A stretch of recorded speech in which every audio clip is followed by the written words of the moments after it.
Workability of concrete is mostly accurately measured by. माणसाले दिमाग असेल ना, दिमाग, आणि तो वापरण्याची पद्धत जर त्याला असेल तर तो या पृथ्वीवर कसाही सस्टेन करते. फक्त दिमाग आहे आणि वापरताच येत नाही, तो काहीच नाही करू शकत. हा प्रश्न तसा आहे. कोणती मेथड वर्केबिलिटी मोस्ट ऍक्युरेट सांगते म्हणते? Slump cone, compaction factor, V B consistometer, penetration test. मी उद्यापासून ना एक हे याच्यात चेंज करण्याचा प्रयत्न करतो. लाईकवाईज आपल्या युट्यूबवर कसं आपण पोल टाकतो चॅटवर, मी उद्यापासून बॅचवरही पोल टाकतो. काय हे रॅन्डम रिप्लाय करतात ना, ABCD, मग समजून नाही त्यातले किती बरोबर आहे, किती म्हणजे तुक्के मारणार आहेत बा. पोलवर बरोबर समजते. उद्यापासून पोल टाकतो मी दोन्ही बॅचवर, हे दुसऱ्या पहिल्या बॅचवर, दुसऱ्या बॅचवर. फिर आएगा मजा. चलो, दो stage. Option first, slump test. Please stand up. चला, ऑनलाईनचा रिस्पॉन्स पटापट. तुम्हाला सांगितलंय, तुमचे रिस्पॉन्स जर पटापट दिसले नाही तर लक्षात ठेवा. ग्रेट. ओके. अँड लक्षात घ्या, बस बे. मग जर असं म्हणायचं आहे, तुमच्याकडे मी 2 इन्स्ट्रुमेंट दिले आणि 2 पैकी मोस्ट ऍक्युरेट इन्स्ट्रुमेंट कोणतं आहे? Very simple. तुम्हाला हे डिस्टन्स मी मोजायला सांगतो. कोणतं? 3.127 mm. आणि एक डिस्टन्स तुम्हाला मोजायला सांगतो 50 मीटर. 50 mm घ्या.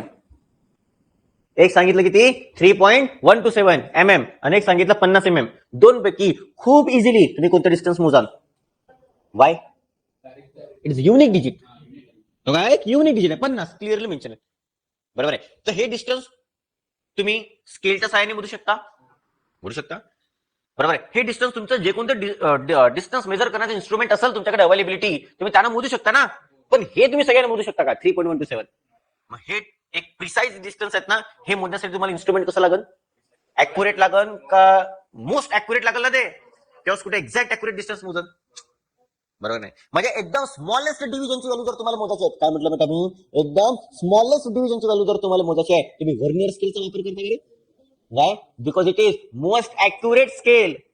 स्मॉलेस्ट डिव्हिजन मोजण्यासाठी बस हेच मेथोडॉलॉजी लावायची होती. का मला सरांना शिकवलंय बा की slump test is suitable for low workable concrete. Compaction factor test is use for medium workable concrete आणि व्हीबी कन्सिस्टोमीटर व्हेरी लो. मग जो व्हेरी लो ले मोजते तो सगळ्यात ऍक्युरेट नसेल का बे? Correct answer is V B consistometer. हे तर काय सांगते? ग्रेड ऑफ बिटुमन सांगते. व्हेरी गुड बेटा, एक्सलेंट. भरल्यानंतर सेलिब्रेट करायलाच पाहिजे, पण जास्तही नाही. Flow table test is the काय? Very high. जो व्हेरी हाय ले मोजते तो तसं त्याला कोणी मोजू शकते? व्हेरी हाय म्हणजे व्हेरी मोठं डिस्टन्स. व्हेरी मोठं डिस्टन्स तर कोणी मोजून ना. जो स्मॉलेस्ट ले मोजते ना तो इम्पॉर्टंट आहे. बरोबर की नाही? हा, पुढचा प्रश्न.